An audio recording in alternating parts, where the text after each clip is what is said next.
오늘은 고린도전서 3장 18절에서 끝절까지 23절에 있는 말씀까지 읽겠습니다. 찾았으면 한 절씩 교도하겠습니다. 제가 먼저 18절 읽겠습니다. 아무도 자기를 속이지 말라. 너희 중에 누구든지 이 세상에서 지혜 있는 줄을 생각하거든 미련한 자가 되어라. 그리하여야 지혜로운 자가 되리라. 이 세상 지혜는 하나님께 어리석은 것이니 기록된 바 하나님은 지혜 있는 자를 하여금 자기께 빠지게 하시느니라 하였고 또 주께서 지혜 있는 자들의 생각을 헛것으로 하신다 하셨느니라. 그런즉 누구든지 사람을 자랑하지 말라. 만물이 다 너희 것입니다. 바울이나 아볼로나 게바나 세계나 생명이나 사망이나 지금 것이나 장래 것이나 다 너희 것이고 너희는 그리스도의 것이요 그리스도는 하나님의 것이니라. 감사합니다. 우리가 그리스도에 대해서 함께 교회생활 지역교회에서 하나님을 섬기고 있는데 교회나 또 가정도 그럴 겁니다만 뭐 사회 전반적으로 일어나는 일들 가운데 빼놓을 수 없는 것이 오늘의 현실에서 물론 전에도 이건 뭐 계속 일어났던 일입니다. 그런데 최근에 와서 더욱더 이런 일들이 자주 일어나고 있는데 우리에게서 있어서는 안 된다고 생각하는데도 불구하고 이런 일들이 자주 일어나는데 그런 것들이 있다면 어떤 것일 거라고 생각하십니까?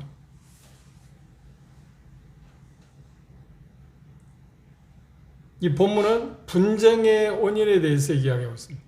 분쟁, 다툼, 불일치.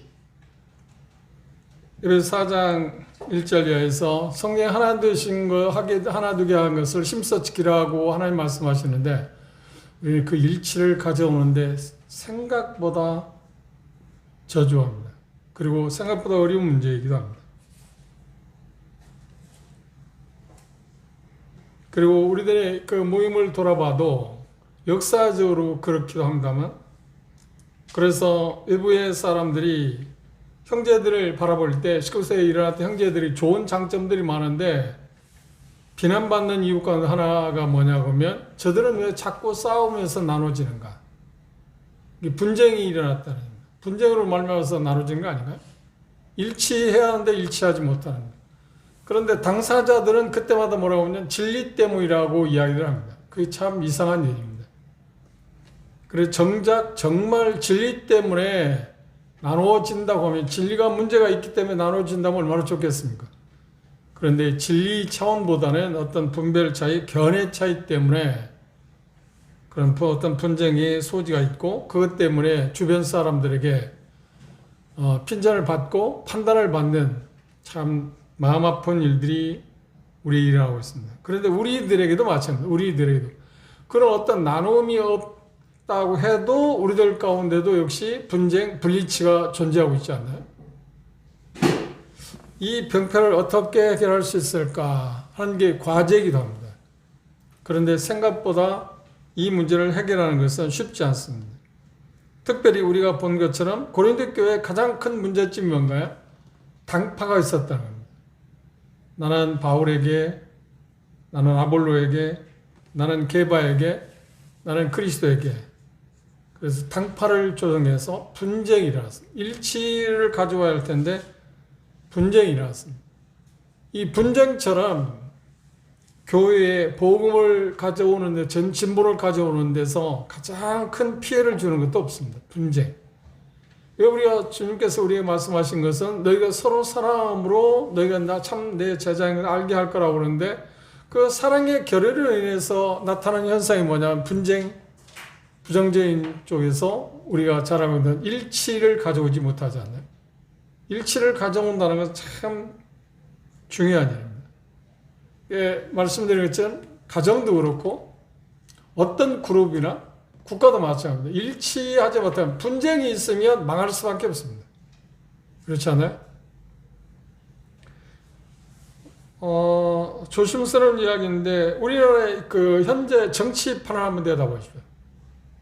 잘 몰라요. 나는 잘 모르겠어요. 왜 그렇게 서로 다투고 싸우는지 잘 모르겠어요. 참 그게 우리 민족의 고질병 가운데 하나지 않나요? 오래전부터 계속 서로 자기가 옳고 상대방은 잘못됐다고 계속 다투고 싸우고 합치라는 것을 모르는 가운데 가고 있잖아요. 예, 그걸 지켜보는 국민들만 답답하죠. 손해는. 그런데 문제가 뭐냐면 선거 때가 되면 또 그 사람도 또 찍어요. 예, 국민들에게 문제 있어요.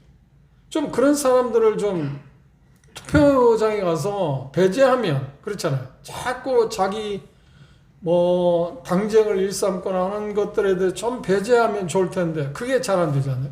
그때 지금 현재는 저 사람 안 되겠다 하는데 나중에 투표할 때도 어떻게 해요? 그 사람 또 찍어요. 그래 또 역심하세요. 그 예수님께서 마태복음 12장에 그런 말씀하세요. 그 가정도 마찬가지고 나라도 그렇고 동네도 마찬가지고 서로 분쟁하면 그 동네가 그 나라가 쓸 수 있다고요? 아니야. 그건 뭐 자명한 일입니다. 망하는 일이죠. 지금 어떤 면에서 우리는 그 망함의 자리에 지금 가고 있는 거야. 그런데도 국민들이 의식하지 못하는가? 그리고 그분들이 말하기를 뭐랄까? 국민들을 위해서 그런다. 뭔 국민들을 위해서 그런다. 국민들을 위해서 하면 자기들이 좀 일치된 마음 갖고 옳은 건 상대방이 옳은 것은 옳다고 이야기하고 자기들이 잘못하면 잘못됐다고 이야기하는 게 그들이 상식 아닌가요? 우리가 생각하는 상식 그게 아닌가요? 근데 그게 안 되죠. 계속. 물론 깊이 들어가 보면 그렇게 할 수밖에 없는 이유도 있을 것입니다. 그렇게 할 수밖에 없는 이유. 또 그렇게 해야만 할 일도 있겠죠. 성격상 그런 것도 있을 것입니다. 그런데 국민의 한 사람으로서 보편적인 가치관에 비춰보면 저건 아닌데. 식상하다 못해서 외면을 받는 그런 현실. 그게 가장 두드러진 게 뭐냐면 분쟁입니다. 싸우고 있습니다. 서로 싸우고 있습니다. 서로 싸우고 있습니다. 그런데 국가가 잘 되겠나요? 가정에서도 가정 식구들끼리 분쟁이 있으면 그 가정이 어떻게 평화를 누리지 못하는데 뭐가 잘 되겠습니까? 그런데 고린도 교회도 이 분쟁이 있었기 때문에 가장 큰 문제가 고린도 교회 문제라고 하면 이 분쟁 문제입니다. 그래 바울 사도는 처음에 여러 가지 고린도 교회 문제들이 있었는데 부족한 면이 있는데 그것들을 다루면서 맨 먼저 다룬 주제가 뭔가요? 분쟁입니다. 왜냐하면 그게 근원이니까. 모든 문제의 발달이 그거가 조정되지 않으면 분쟁 일치를 가져오지 아니하면 모든 것에서 문제가 생기기 때문에. 우리의 삶 가운데 일치라고 하는 것이 서로 화합하는 것, 그런 것들을 가져오지 못하면 다른 모든 것들에 비틀어지잖아요. 잘못 갈 수밖에 없어. 그래서 이 분쟁은 가정에서 마찬가지고 특히 교회에서는 정말 불식시켜야 하는 그런 문제가 됩니다. 이 본문에서 언뜻 보면 그런 문제가 아닌 것처럼 보지만 자세히 살펴보면 이 본문의 불일치, 분쟁에 대한 해결 방법을 이야기하고 있습니다. 그걸 긍정적으로 말하면 일치, 어떻게 우리는 같은 마음을 갖고 주님을 섬길 수 있을까? 교회의 지역교회에서 화합된 마음으로 평안을 누리면서 서로를 생각하고 살아갈 수 있을까? 존중하면서 살아갈 수 있을까? 하는 문제에 대해 이야기했습니다. 그것이 뭐냐면 여기 보면 몇 가지를 이야기하고 있는데 그건 바른 생각에서 기인한다. 바른 생각. 어떤 생각에 따라서 그게 조정될 수 있다. 치료될 수 있다.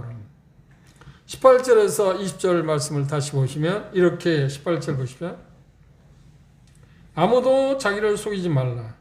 너희 중에 누구든지 이 세상에서 지혜 있는 줄을 생각하거든 미련한 자가 되어라. 그리해야 지혜로운 자가 되리라. 언뜻 보면 예수님께서 말씀하신 말씀에 대해서 이야기하는 것처럼 보이지 않나요? 크고자 하면 자기를 낮추라. 그렇죠? 그리고 자기가 지혜롭다고 말하기 전에 자기가 어리석음을 깨달아야 한다. 그런 쪽의 표현을 많이 했습니다. 그런데 이것이 분쟁과 무슨 관계가 있을까요? 그렇죠. 언뜻 보면 분쟁과 먼 이야기 같지 않나요? 그런데 분쟁의 가장 큰 원인은 뭐냐면 여기 표현한 것에서 보면 자기 자신에 대해서 뭔가 잘못 생각하고 있다는 거예요. 그러면 분쟁이 일어날 수밖에 없어요. 그 말은 뭔가요? 여기 표현한 것은 뭐냐면 내가 똑똑한 사람이야. 여기 지혜 있다는 말을 그랬어요. 내 생각이 옳아. 내가 제시하는 것이 옳은 거라니까. 이 의식이 지역교회, 가정에서도 그렇잖아요. 가정에서 싸움, 다툼은 어디에 있으라는 거야? 자기 주장을 생각하자. 내 생각이 옳다는 거야. 그 말하면, 여기 표현대로 자기가 지혜롭다. 상대방보다도 자기가 더 지혜롭다 생각. 심지어 여기 나오는 사람들, 고린도 성도들 때문에 하나님보다도 자기들이 더 지혜롭다 생각한 거야. 하나님은 일치를 가져와야 부흥될 수 있고, 일치를 가져와야만 교회가 교회다운 모습을 가질 수 있다고 그렇게 말씀하셨을 뿐만 예수님은 요한 17장에서 하나됨을 기도했잖아요. 우리가 하나 된 것처럼 저희도 하나 되게 해달라고 3번이나 그런 부분에 이야기했는데, 이들은 어떤 생각을 하냐면 그런 게 아니고, 그러면 하나됨의 근거는 뭘 근거로 해서 하나 되어야 하는가? 그렇죠. 하나님의 말씀을 통해서 하나님의 말씀에 최고의 권위를 부여함으로 그 말씀이 어떠한가에 따라서 우리가 순종하고 추종하고 따라가야 하잖아요. 그런데 이 사람들 어떠냐면 하나님의 말씀이 중요한 게 아니야. 자기 생각이 중요한 거야. 왜? 자기가 더 지혜롭다. 그래서 여기 표현할 건데, 나는 하나님보다 더 지혜로운데 누가 감히 하나님보다 지혜롭다 생각하는 사람이 있겠어요? 그런데 의식 가운데 그렇다는 거야. 하나님이 제시한 거? 아니야. 그것보다 내 생각이 더 옳다고. 그래서 그런 것들을 집합적으로 말할 때마다 교만하다. 교만하다. 세상에서 가장 교만한 게 뭘까요? 내가 제일 똑똑하다? 그게 교만, 아니, 물론 그것도 교만해요. 교만하다고 하는 말은 뭘 이야기하냐면, 성경에서 말하면 하나님의 말씀과도 하나님 말씀을 제쳐놓고 자기들 생각, 자기들의 경험을 우선시하는 게 그것보다 교만한 게 됩니다. 그 말은 하나님이 자기가 더 지혜롭다는 말 아닙니까? 그러니까 직설적으로 나는 하나님보다 지혜롭다고 말할 사람은 아무도 없어요. 그런데 자기들의 삶을 살펴보면 은연중에 자기들이 하나님보다 더 지혜롭다고 생각하는 거예요. 하나님 말씀한 거? 아니야. 그거 제쳐놓고 현재 되어가는 거, 이 세상에 되어가는 거, 어떤 가치관, 그런 것들에 대해서 어떤 것이 추진되고 어떤 방법을 모색하고 그런 것들이 더 효과적이라고 생각한다고 하는 것을 주장을 편다고 하는 겁니다. 그게 뭔가? 자기가 지혜롭다고 하는 생각인가요? 그런데 하나님의 말씀에 보면 그렇게 생각하는 사람들의 생각이 어리석다. 왜 어리석은가? 하나님이 그것들을 다 되게 만들었기 때문에. 그렇게 생각하는 그 생각, 세상에서 자기가 지혜롭다, 내 생각이 좋은 거야, 내가 최고야, 내 생각대로 해야 해 하는 그 주장을 펼 때마다 하나님은 그런 것들에 대해서 뭐라고 이야기하냐면, 그래, 그건 바보짓이야. 근데 단 뭘 근거로 해서? 하나님의 말씀을 종시 여기지 않는 데서. 우리가 지혜롭다고 하는 말은 뭐냐면 하나님의 말씀을 근거로 해서 어떤 생각을 하는 게 지혜로운 거지 않나요? 지혜는 어디에서 나오는 거야? 그렇죠. 주님을 배우는 데서 오는 겁니다. 지혜를 얻는 근원도 어디에 있는가? 하나님 말씀에서 있지 않나요? 근데 그것보다는 자기 경험하고 제가 생각한 것, 주변의 사람들이 생각한 것들, 그럼 이 세상에 이 공동체에서 힘을 발휘하는 것은 무엇인가요? 누가 힘을 발휘하는 거야? 집단, 그 공동체에서 어떤 그룹이 숫자가 많다든지 그 그룹에서 리더가 특별히 어떤 영향력을 행사하는 사람이 있다든지 그러면 그 사람들이 훨씬 더 힘이 있다고 생각하지 않나요? 그렇죠. 비싼 예는 될지 모르지만 야당 식구가 야당의 인원이 많으니까 물론 그것 때문에 그럴 수도 있고 그런데 그냥 상식적인 면에서 보는 거 그런 게 자기들이 다수당을 차지하고 있으니까 자기들 마음대로 어떤 걸 하려고 하죠. 또 반대로 여당은 자기들이 지금 권력을 확보했으니까 또 우리는 우리 마음대로 하겠다. 그럼에도 불구하고 어떤 집단에 숫자가 많으면 그들에 의해서 우지자주하려는. 이게 사람의 본성이 그렇습니다. 사람. 그런데 그게 교회에서 지금 고린도 교회도 그렇다는 거예요. 그런 것들을 내세워서 이야기하는 것들을 그렇게 해서 여기 표현 가운데 뭐라고 하냐면 사람의 지혜롭다. 지혜라고 그랬습니다. 자신이 어리석다를 깨닫지 않고서는 나는 하나님의 말씀을 생각하면 그게 내가 생각하는 것이 그렇게 지혜로울 수 없다. 하나님의 뜻과 하나님의 말씀에 비추어 본다면 나는 어리석은 사람 아닌가요? 나는 미련한 사람 아닌가요? 그런 겸손한 마음을 갖고 어떤 것을 접근해야 할 텐데 그런데 저희 성도들이 대다수는 일꾼들이라고 하는 사람들이 주체 리더들이라고 하는 사람들이 형제들이 생각할 때 어떻게 하냐면 아니야 우리가 많은 사람들이 우리를 추종하잖아. 우리가 더 힘 있는 사람들이야. 그래 우리의 생각이 옳아. 그래 우리의 생각대로 하자니까.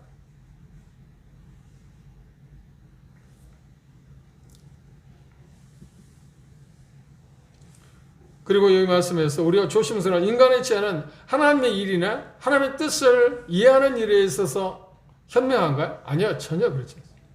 그거는 무관합니다.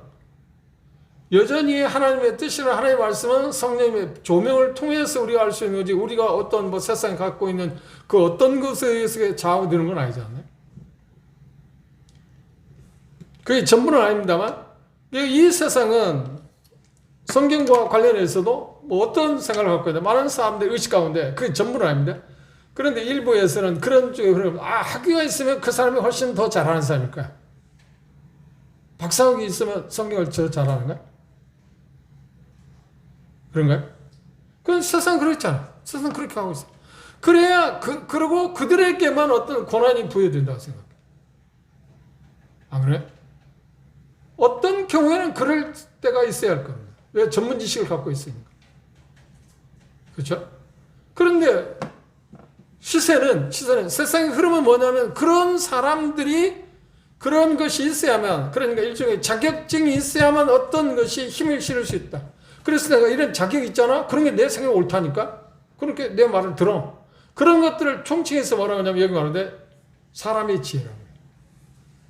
그런 것들을 갖고 있는 사람들이 이야기하면 어떤 거예요? 그럼 분쟁이 일어날 수밖에 없잖아요. 일치는 무엇인가요? 그런 것을 갖고 있는 사람들 어떻든 누구나 다 함께 나는 하나님의 말씀과 하나님의 뜻에 대해서 무지하니까 하나님의 말씀에 비춰주는 것에 따라서 어떤 일을 하자고 하는 쪽으로 가고 하나님의 말씀하는 분을 우리가 중시 여기고 그것에 최종적인 권위를 부여하기 시작하면 어떡해? 우리는 자연스럽게 일치할 수 있지 않나? 그런데 그 하나님의 말씀에 대해서 우리는 그렇게 동의하기가 싫어요. 이론적으로는 그래 하나님의 말씀이 최종적인 권위지. 그걸 알고 있어요. 어떤 문제가 있어서 하나님의 말씀을 제시해도 자기 생각과 다른 거예요. 자기 생각과 다른 거예요.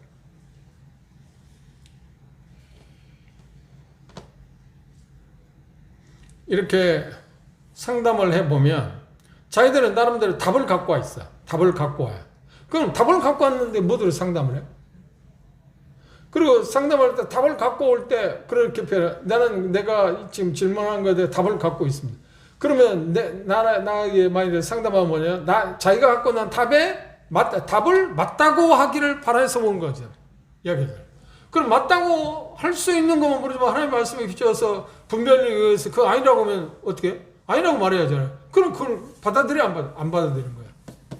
안 받아. 그럼 뭐대로 상담을 해? 자기가 하고 싶은 대로 하지.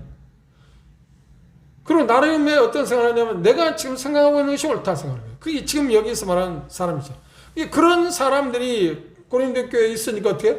다 분쟁이잖아. 자기가 다 옳다고 그러니까 자기들이 갖고 있는 경험이나 그런 어떤 내가 생각해 내 생각이 옳다니까 내 경험이 옳은 거잖아. 그리고 이것은 사람들이 많이 지지하잖아. 그리고 어디 분쟁이 일어날 수밖에 없죠. 분열이 일어날 수밖에 없죠.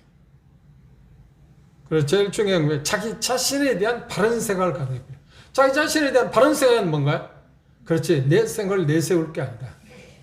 하나님의 말씀을 존중하고 하나님의 말씀은 무엇인가? 그러니까 제가 자주 이야기합니다. 성경이 뭐라고 이야기하는가? 다시 말해 하나님은 뭐라고 말씀하시는가? 그 문제에 대해서.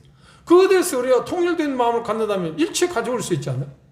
그래서 이의를 제기하고 아니야 하나님은 그렇게 말씀하시는데 그게 아니고 이거라고 이야기하면 우리는 분쟁이 일어나죠. 그리고 또 하나는 어떤 지침을 하셨어요. 이걸 나는 지금 어떤 걸 할 때 사람을 기쁘게 하시는 거냐 기쁘게 하는 거냐 하나님을 기쁘시게 하는 거냐. 하나님을 기쁘시게 하는 쪽으로 우리가 마음을 기울이면 어떤가요? 이게 어떤 것이 하나님을 더 기쁘시게 할까요? 하나님 생각을 우리가 갖고 기도하게 되면 어떻게 분열이 일어날 수가 없지 않나? 그런데 그건 뒤로 미루는 거예요. 사람들이 얼마나 지지하는가. 그리고 내 생각이 얼마나 많았으면 호응하는가. 내가 갖고 있는 지식, 내가 갖고 있는 어떤 경험, 그것이 얼마나 큰 것인가를 자랑하니까. 그래서 이 평가, 그건 어리석은 거다. 그건 어리석은 거다. 그건 바보짓이다.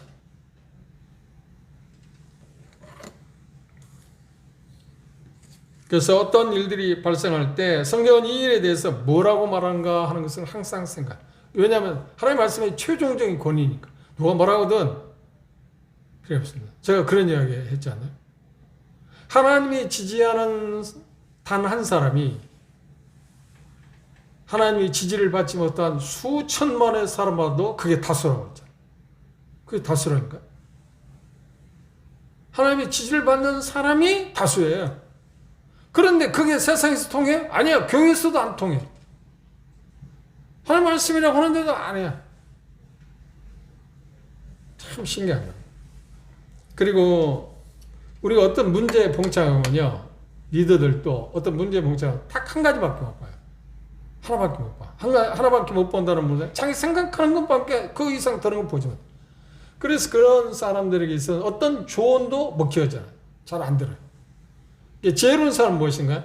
다른 사람 말을 들어보는 거예요. 다른 사람 말. 내가 아무리 옳다고 생각해도 다른 사람 말을 들어보는 거예요. 그래서 자기 자신에 대한 바른 생각을 갖기 위해서는 로마서 우리가 차후에 볼 것입니다만 로마서 12장을 한번 볼까요?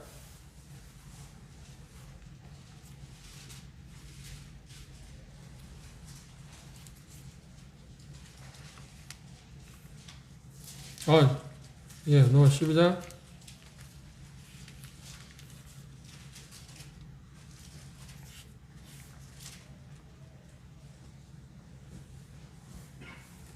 3절입니다. 내게 주신 은혜로 말미암아 너희 중 각 사람에게 말하노니, 중요한 말입니다.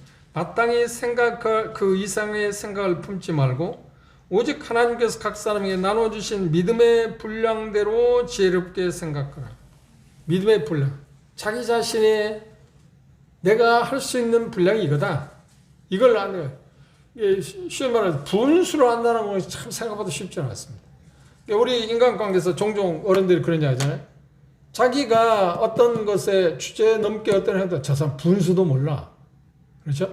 근데 그리스도인들의 삶 가운데 이 분수를 알고 사는 건 정말 지혜로운 것입니다.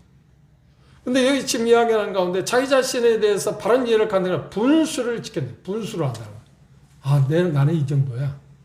하나님 앞에서, 하나님 말씀 앞에서 내가 감히 어떤 것을 주장해? 그런데 우리는 그것 상관없이 막 주장하잖아.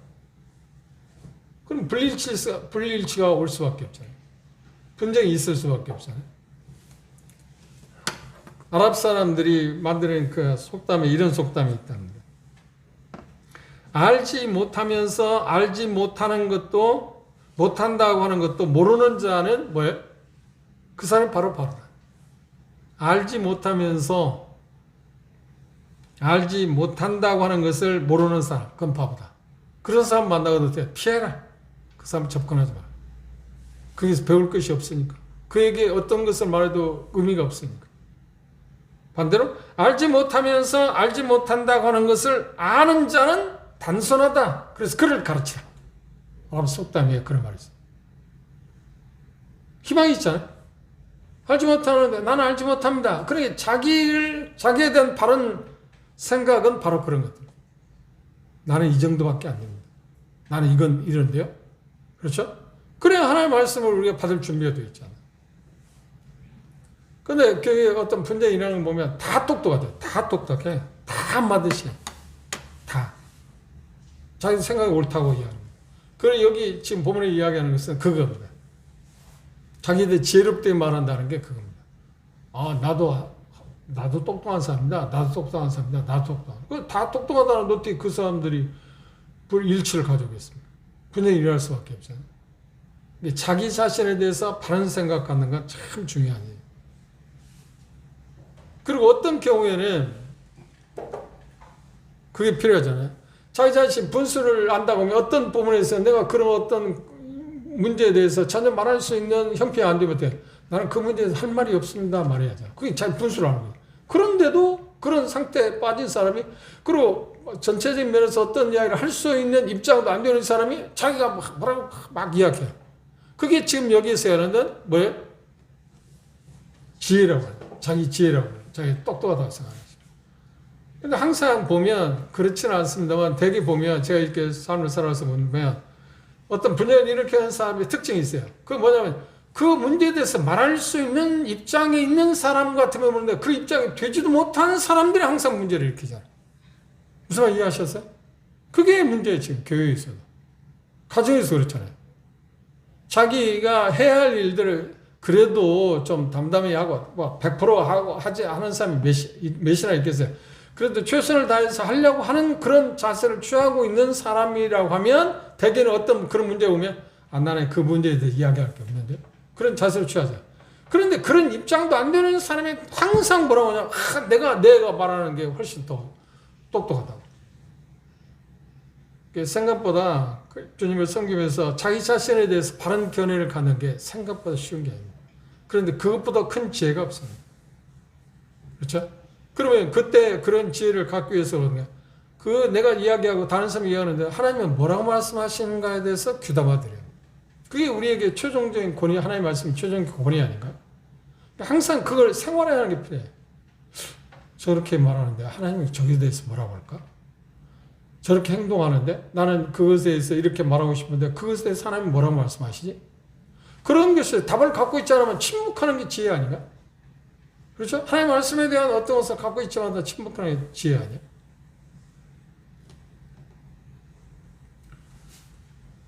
저는 종종 어떤 상담으로 어떤 이야기를 할 때 그런 이야기를 합니다.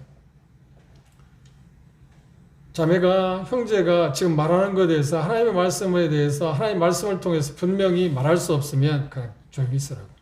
그리고 하나님의 말씀에 대해서 확신하는 것이 없다고 하면, 분별해서 확신하는 게 없다고 하면 주장하지 마라. 주장하지 마라.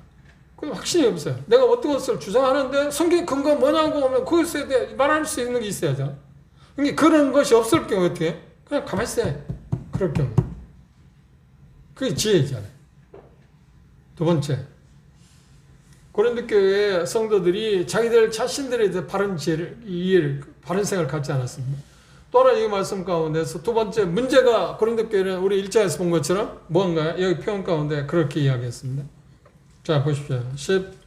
20절에 보면 21절 그런즉 누구든지 사람을 자랑하지 말라. 그리고 바울 사도는 1장에서 말한 것처럼 바울 자기 자신 아볼로 게바에 대해서 이야기했어요.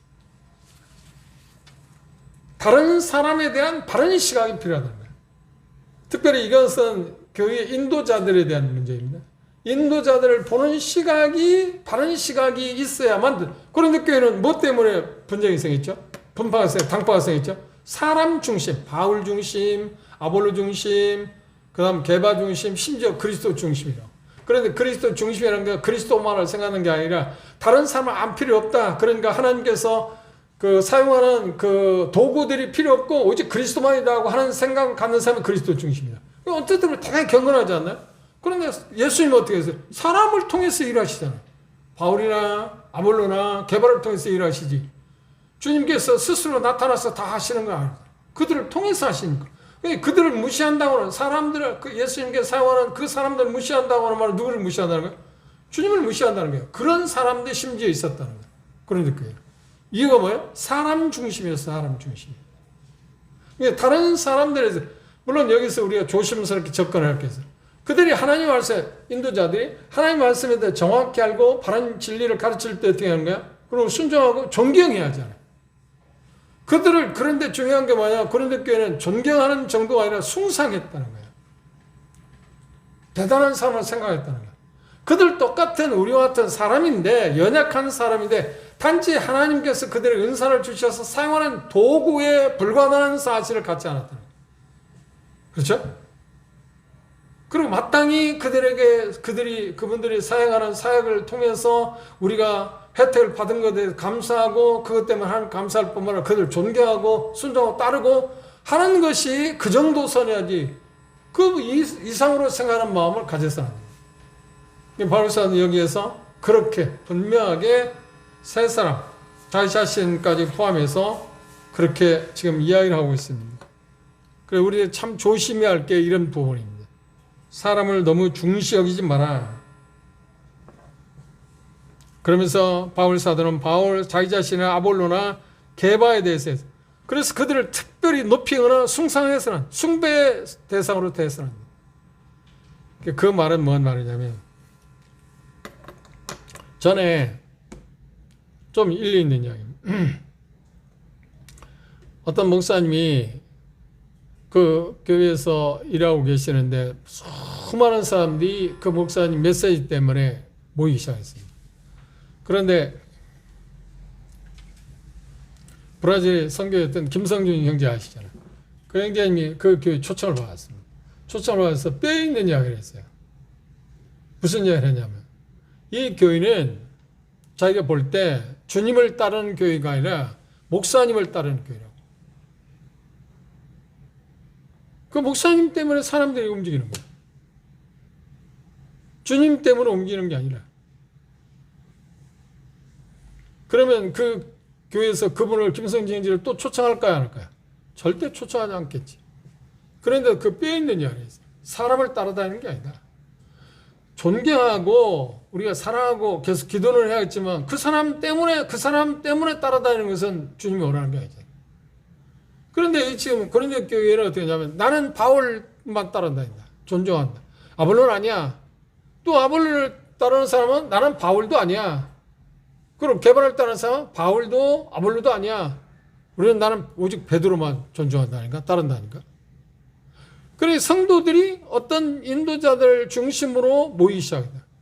그러면 인도자들 자세도 중요한 거죠. 인도자들 자세도 본인들 인도자들이 어떤 생활 의식을 가져는 그런 의식을 타파해야 합니다. 나는 하나님 앞에서 여러분들이 그 숭상해야 할 대상이 아닙니다. 나는 연약한 사람인데 단지 형제 자매와 똑같은 연약한 사람이 실수도 하고 잘못할 수 있는데 하나님이 나를 부르셔서 나에게 이 사명을 주셔서 그 일을 감당하고 있을 뿐입니다. 나를 너무 높이지 마십시오. 존경한다는 말하고 높인다는 말은 전혀 다른 말입니다. 그렇죠? 그리고 심지어 여기 고린도 교회는 이 세 분들에 대해서 존경하고 높이는 정도가 아니야. 그보다 더 한 계단 높은 이야기를 하고 있잖아요. 이분이야 한다. 이분만이 한다. 예. 바울이야만 한다. 어떤 사람은 아니야 아볼로야 한다니까. 또 어떤 사람은 아니야 베드로야. 나름대로 다 이야기를 하겠죠. 특징. 왜 그러면 나는 바울이야 한다고 생각하는 사람 왜 물으면 고린도 교회를 개척한 분이 바울이잖아. 그렇죠. 일리 있는 말이죠. 그러면 나는 아볼로라고 줄을 서는 사람은 왜 그러냐면 바울 사도가 개척하고 떠난 이후에 우리를 계속 양육하는 일을 했지 않냐. 그러면 나는 베드로야만 한다고 생각하는 사람이 왜 그러냐면 그래도 베드로는 적자일 뿐만 아니라 예수님의 수제자 가운데 하나 있잖아. 나름 일리가 있잖아요. 그런데 하나님께서 그들을 세우신 것은 그런 이유로 세우셨나요? 아니요. 전혀 그거와 상관없는 일입니다. 그래서 성도들도 그런 마음을 가져서 안 되고 존경하고 높인다는 것은 차이가 있습니다. 높이지는 말고 우리가 높임을 보는 누군가요? 그들을 사용하는 그분들을 보내시고 그들을 사용하시는 주님을 높이는 거지 그 사람도 높이는 건 아니잖아요. 그리고 주님 중심이어야지 그 사람도 중심이 되어서는 안 되죠. 그런데 리더들이 참 중요해요. 그런 부분에서 성도들 그런 자세를 취하지만 리더들도 어떤 거예요? 자기를 좇게 하려고 하면 안 돼요. 주님을 따르게 하는 거죠. 어떻게든 주님에게 가게 하는 것이 일꾼들의 리더들의 목표지 자기를 좇게 하는 게 아니잖아요. 그 신뢰를 우리는 요한복음 3장에서 찾아볼까요? 요한복음 3장에서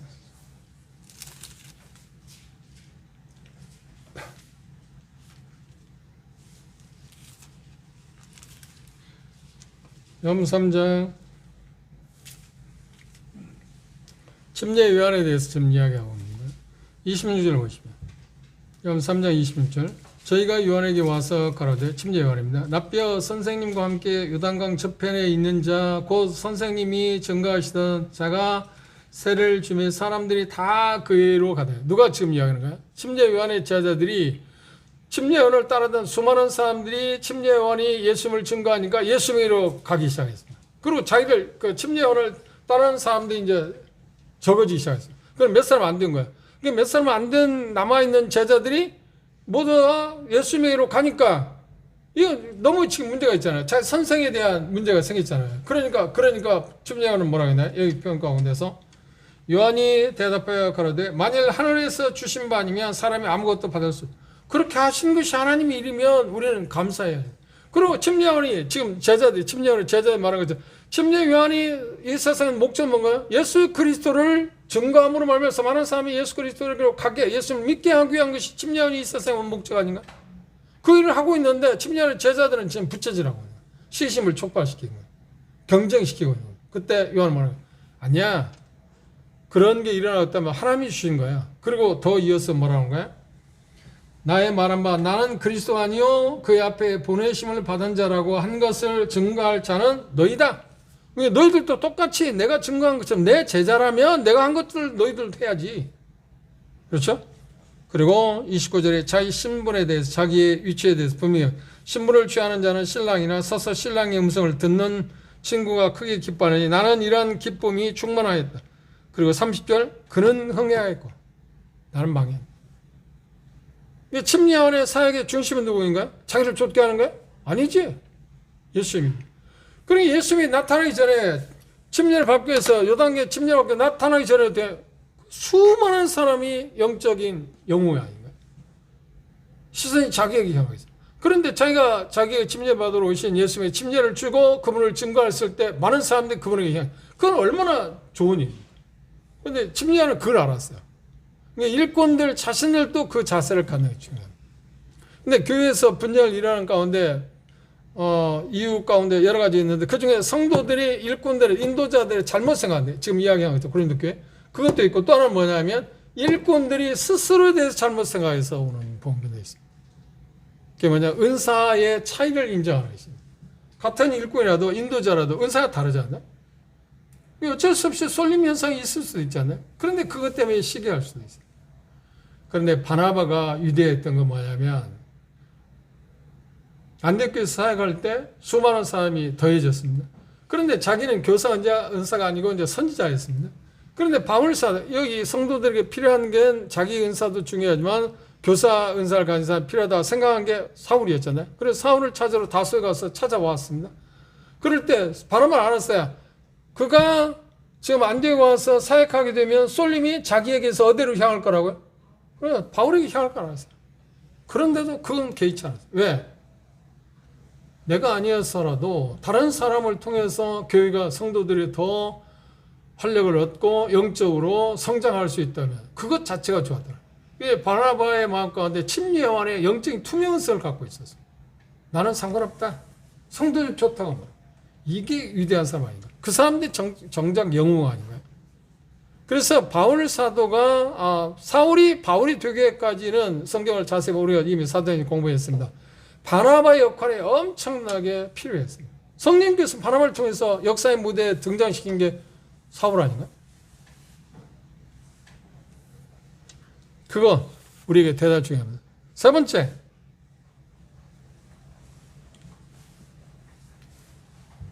분열을 막기 위해서 일치를 가져오기 위해서 필요한 게 뭐냐면 우리의 소유, 우리가 갖고 있는 것의 가치를 보는 것입니다. 좀 어려운 이야기처럼 보입니다만 여기 보면 뭐라고 이야기했나요? 우리에게 어떤 인도자들을 하나님께 주셨을 때 그들의 가치를 생각하는 거예요. 바라보는 것입니다. 그렇죠? 그러면 그들을 하나님께서 우리에게 주신 것은 뭔가 이야기한 것처럼 바울이나 아볼로나 게바를 주신 목적은 뭔가 그들을 통해서 고린도 성도들을 양육시키고 그리스도 안에서 정상적인 그리스도인이 되도록 하기 위해서 그들을 세웠지 않나? 그런 중요한 것을 자기의 주신 것을 감사하고 받아들이는 태도가 결여되어 있었다는 겁니다. 오히려 그것들 때문에 오히려 경쟁하고 서로 부처질하게 한다든지 아니면 자기들 스스로 편을 나눈다든지 하는 것은 대단히 문제가 있었다는 겁니다. 그리고 내게 주어진 그 하나님이 주신 그 복들을 우리가 그것들에서 온전히 감사하는 것, 받아들이는 것, 그런 태도가 하나님께서 이런 일꾼들을 하나님께서 고린도 교회에 보내셨을 때 그들을 통해서 그들에게 하나님의 놀라운 복을 주시기 위해서 보내주신 거잖아요. 그들을 통해서 하나님이 주신 것들을 자기들에게 일종의 뭔가요? 주어진 어떤 복 아닌가요? 그것들을 그 복으로 받아들이는 태도가 우리에게 중요하다는 거예요. 이건 하나님이 주신 것. 이게 바울도 필요했고 아볼로도 필요했고 베드로도 필요했다는 거예요. 어느 한 사람만 필요한 게 아니잖아요. 그거 자체를 아는 거예요. 참 그렇지 않았기 때문에 그들이 하나님께서 각각 필요한 분들이기 때문에 하나님은 다 보내주셨는데 어떤 한 사람에게 치중됐기 때문에 그들은 분열이 일어났잖아요. 그래서 하나님께서 우리에게 주신 것들에 대해서 소중한 그런 마음을 갖는 것은 우리에게 대단히 중요한 것입니다. 그런데 이 말씀 가운데서 여기 표현 가운데 그렇게 표현했습니다. 13절 보시면 22절에 보면 바울이나 아볼로나 게바나 세계나 생명이나 사망이나 지금 것이나 장래 것이나 다 너희의 것이다. 이 말은 뭔가요? 하나님께서 우리를 유익하기 위해서 다 허락한 것들입니다. 그 마음을 갖게 되면 서로에 대해서, 그러니까 지금 나오는 것처럼 바울 받아, 게바 받아, 아볼로 받아 하고 이야기할 필요가 없잖아요. 그들을 중심으로 모을 필요, 그들을 앞에 줄을 쓸 필요가 없잖아요. 그렇잖아요. 무슨 말인지 다 바울도 필요했고 아볼로도 필요했고 베드로도 필요했기 때문에 하나님께 고린도 교회에 이분들을 보내신 거 아닙니까? 그럼 그것들에 대해서 하나님 주신 선물로 받아들이면 분쟁이 안 생기잖아요. 이분들도 필요해. 이게 아볼로를 중심으로 해서 하면 바울도 필요하다니까? 게바를 중심으로 해서 하면 바울도 필요하고 아볼로도 필요하다니까? 바울 쪽에 있는 사람 아볼로도 필요하고 게바도 필요하다니까? 이 생각을 가져야 한다는 거예요. 그래야 분쟁이 없잖아요. 그런데 자기가 생각하는 쪽만 필요하고 다른 사람 필요 없다고 하면 하나님이 내게 주어진 그 수많은 복들을 우리가 바꿔 표현한다면 뭐랄까? 배척하니까, 배제하니까 우리는 혜택을 못 누리잖아요. 그래서 나타나는 현상이 뭐냐면 분열이라는 겁니다. 생각보다. 내게 주어진, 우리에게 주어진 것들에 대해서 그것들이 다 필요하다는 것. 어떤 것이 됐든 내 유익을 위해서 나를 더 아름답게 하기 위해서 주어진 것이라고는 받아들이는 그 자세. 그 생각의 변화. 우리에게 주어진 것들에 대한 바른 생각을 갖는 거죠. 그런데 고린도 교회는 어떻게 생각했어요? 아니야, 나는 바울만 필요하다니까. 어떤 사람은 아니야, 아볼로만 필요하다니까. 어떤 사람은 아니야, 베드로만 필요하다. 그럼 분명히 있을 수밖에. 그걸 이길 수 있는 방법인가? 다 하나님이 주신 거다. 그러니까 다 소중한 거다. 그럼 분쟁이 없잖아요. 또 사람을 중심으로 모일 필요가 없잖아요. 그렇죠? 그래서 우리에게는 이런 것들이 현실적으로 먼 이야기처럼 보이지만 은연중에 그런 게 있을 수 있잖아요.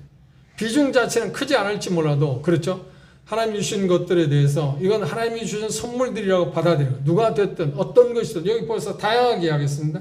생명, 사망, 지금 것, 장래 것, 그건 다 우리의 유익을 위해서 우리에게 주어진 거다. 그래서 로마서 8장 28절에 뭐라고요? 하나님을 사랑한 자, 곧 그 뜻대로 부르심을 입은 자는 모든 것이, 모든 것. 그리고 여기 표현한 대로 게바도, 그 다음 아볼로도, 그 다음 바울도 모든 것입니다. 그것을 통해서 하나님이 선을 이루죠. 여기 생명이나 장래 것이나 지금 것이나 그 모든 것이 통해서 우리를 유익하게 하신다는 것을 우리가 받아들이면 분쟁이 있을 수 없잖아요.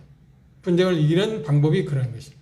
이것들을 우리가 우리 마음 가운데 생각하는 거죠. 그리고 결론적으로는 여기 표현 가운데 23절에 뭐라 했나요? 너희는 그리스도의 것이요 그리스도는 하나님. 이 말은 무슨 말이에요? 그리스도를 주시하라. 그 모든 것들, 자기 자신에 대한 바른 생각, 다른 사람에 대한 바른 생각, 그리고 우리에게 주어진 것들을 은혜로 받아들이는 것, 그것도 다 중요하지만 더 중요한 건 뭐냐? 그것들을 주시는 것들, 허락하신 그 주님을 주셔야, 주님을 바라보게 되면, 주님을 바라보게 되면 우리가 나눠질 이유가 없잖아요. 하나 되게 하신 분이 그분인데, 피감실적으로 하나 되게 하셨는데 우리가 뭘 나누겠습니까? 분쟁이 있겠습니까? 다툼이 있겠습니까? 다툼이 있는 곳에는 반드시 누가 뭐라 해도 자기들은 나름대로 우리가 주님을 위하고 경건한 것처럼 생각할지 모르지만 가장 큰 게 뭔가요? 주님을 주시하지 않기 때문에. 주님을 바라보지 않기 때문에. 주님을 바라보는데 누가 자기가 큰 소리 치겠어요? 누가? 그리고 주님을 바라보게 되면 주시하는데 자기를 내세울 게 뭐가 있어요? 그리고 일꾼들이 주님을 주시하게 된다면 이 사람이 그래도 나은 사람이다, 이 사람이 나은 사람이다 하고 나는 이 사람이 더 좋습니다 하고 이야기할 게 있나? 없어요. 참고로 다른 사람들에서 일꾼들에 대한 태도 가운데서 우리가 아까 이야기했죠. 하나 특별히 기억할 게 뭐냐면 디모데전서 5장 10절에 잘 가르치는 사람은 어떻게 하냐? 장로들 중에서도 잘 가르치는 베라 존경하라고 하는 말은 물질을 공급하라는 말이지만 거기에서 나오는 말은 거야. 그들에 대해서 존경의 도를 달리할 수는 있다고 하는 것입니다. 그렇죠? 그렇다고 해서 높일 수 있는 건 아니잖아. 높일 수 있는 게 아니잖아요. 근데 우리들에게 한번 생각해 보시죠. 여러분들 삶 가운데서 어떤 우리 전국에 우리나라에도 여러 은사 있는 형제들 있잖아요. 그런데 그 은사들을 하나님께 주셨잖아요. 지금 베드로 여기 표현한 대로 아볼로 바울처럼 그렇죠? 다양하잖아요. 각각 다릅니다. 그런데 그 사람들이, 그 형제들이, 지금 이 일꾼들이, 사도들이 다 우리에게, 고린도 성도들이 우리에게 필요하고 하나님이 우리의 유익을 위해서 주셨다고 생각하지 못해서 분쟁이 일어났잖아요. 근데 우리들에게도 뭐 A, B, C 이야기하면서 그래도 저 형제가 그래도 뭐 최고야. 저 형제가 아니라니까 뭐 그런 의식이 우리에게 있잖아요. 은연중에. 그분도 필요하고 이분도 필요하고 이분도 필요하잖아요. 각각 우리에게 주신 분들이니까. 이런 성숙한 생각의 차이. 그러면 바라보는 시각의 어떤 변화가 우리에게 반드시 있어요. 그래서 그 나름의 어떤 존경하고 그리고 누가 됐든 간에 하나님의 말씀을 바른 진리를 우리에게 가르칠 때 그것에 대해서 존경할 뿐만 아니라 따르고 그렇죠. 사랑하고 또 그분들을 위해서 우리가 기도하는 건 당연한 거 아닌가. 그런 자세가 우리에게 필요하다. 결론적으로 고린도 교회 분쟁은 어디에서 왔다고요? 첫째, 자기 자신에 대한 잘못된 생각. 두 번째, 다른 사람에 대한 잘못된 생각. 그리고 특히 누구야? 일꾼들. 그리고 세 번째는 무엇인가요? 하나님이 자기들에게 주어진 사람들에 대해서 그것들을 다 필요해서 주었다는 걸 받아들이지 않고 각자 나는 이 사람만 필요해. 나는 이 사람만 필요해. 나는 바울이다니까? 아니야. 나는 아볼로야. 또 어떤 사람? 아니야. 바울도 아볼로도 아니고 베드로라니까?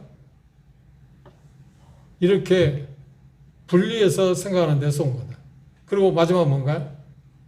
주님을 주시하지 않는 데서. 그 모든 것의 주권을 갖고 계시는 주님을 주시하지 않는, 바라보지 않는 데서. 주님에 대한 바른 생각을 갖게 되면 모든 분쟁은 어떻게? 종식시킬 수 있다. 분쟁의 가장 큰 배경에는 뭐가 빠졌다고요? 주님을 주시하는 게 없어요. 정말 그래요. 제가 이렇게 지역교회, 여러 지역교회 그 중재 때문에 멀리까지 다니면서 이야기해 보잖아요. 그러면 거기에 반드시 나온 게 뭐냐? 주님을 중시하는 게 없어요. 말씀을 최종적인 공의로 중지하는 게. 그럼 중지할 때 뭐래? 하나님 말씀대로 하겠느냐? 하나님이 말씀하시는 것이 이거라고 하면 순종하겠느냐? 그래야 뭘 중지할 수 있잖아요. 자기들은 여전히 그게 아니고 자기 나름대로 이게 하나님 그렇다고 자기들이 하나님 말씀을 갖고 이야기하자는 거 아니잖아요. 자기 나름대로 하나님 말씀을 갖고 이야기하잖아요. 그런데 전체적으로 볼 때, 균형에서 볼 때 그게 아닐 경우에 이게 아니라고 받아들이냐? 그렇다고 하면 내가 중지하겠다고 합니다. 그렇지 않으면 강하게 이야기에 아무 의미도 없어요. 제 똑똑이니까. 그렇죠? 그런 부분들을 우리가 생각해서 우리 마음 가운데 성도들 입장에서는 우리에게 주어진 어떤 훌륭한 형제들이 있다고 하면 그 형제들이 다 우리에게 필요한 거고 필요하기 때문에 하나님 주신 거라고 하는 그때 감사하고 존경하고 사랑하는 것은 대단히 중요하다. 높이지는 말자. 그리고 일꾼들 자신들도 누구와 비교해서 내가 저보다 낫다 그런 생각을 가질 필요도 없고 자기를 추종하게 하거나 자기 앞에 자기 뒤를 따라해서 줄을 세우려고 하지 않고 중요한 것은 뭔가요? 자기 사역의 목적은 뭔가요? 자기 은사를 주신 목적은 주님을 드러내기 위한 거예요. 주님을 좇게 하는 것이다. 그렇죠? 그런 자세. 그리고 우리는 개인적으로 항상 어떤 상황이든지 주님을 주시하는 것. 주님에 대한 바른 생각들을 우리가 갖게 되면 이 분쟁을 막을 수 있습니다. 그렇지 않아요? 여러분 메시지를 들을 때 그거 정말 그럴 것 같잖아요. 합당하지 않나요? 하나님의 말씀이 그랬습니다. 그러지 못하기 때문에 우리는 불일치를 가져오고 불협화음이 일어나는 것입니다. 오늘 이 본문에서 말하고 있는데 분쟁을 어떻게 해소할 수 있을까? 불일치를 어떻게 해소할 수 있을까에 대한 주제에 대해서 말씀을 드렸습니다. 기도하고 마치겠습니다.